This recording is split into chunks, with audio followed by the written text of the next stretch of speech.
একদিন রাত ৩টা বাজে আমার ঘুম ভেঙে গেল। দেখলাম বাইরে কি সুন্দর রঙিন রঙিন আবহাওয়া, মিটিমিটি বাতাস। সবার নজর চুরিয়ে ছাদে চলে গেলাম। একটু বাতাস খেতে খেতে দেখলাম ছাপ টোপ কেকে যেন আসছে। ওমা, দেখি সামির সিকান্দার। হ্যালো বাঙ্গির নাতনি বলে সে এসে একটু বসলো, হাঁটলো, চা খেলো, তারপর চলে গেল। নিচে এসে দেখি জয় আমির আমার জন্য অপেক্ষা করছিল। সে আমার কান টেনে বলল, সমুদ্রের চেঙ্গি তুই এত রাতে বাইরে কেন গেছিলি? দিছে টাস করে একটা চড়। মারতেই আমি অজ্ঞান হয়ে গেলাম। জ্ঞান ফিরতেই দেখি আমির হাওলাদার সামনে দাঁড়িয়ে। সে বলল, কেমন বাড়িতে থাকো যে তোমাকে আনতে এত কষ্ট হলো? দরজা খোলা রাখতে পারোনি?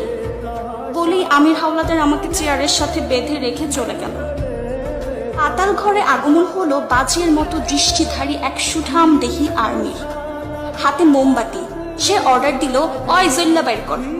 সাথে সাথে বোকাশোকা এক পুরুষ আমার হাতের বাঁধন খুলে দিতে জাহিদ হায়দার ইরফান আমার হাত ধরে টানতে টানতে জঙ্গলের মধ্যে নিয়ে গেল।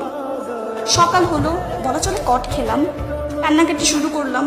কোথা থেকে ফারাজ এলাহি বেরিয়ে এসে বলল, এসব বড্ড ছোট লোকের ব্যাপার, কাইন্দ না বাল। সেখানে উপস্থিত হলো কয়েকজন বেটির। তাকে দেখে আমির, জাহিদ, জয় আমির, ফারাজ সকলে দৌড় মারল। মেয়েগুলো আমাকে টেনে নিয়ে গেল। উকিল অন্তু বর চুরির কেস করলো।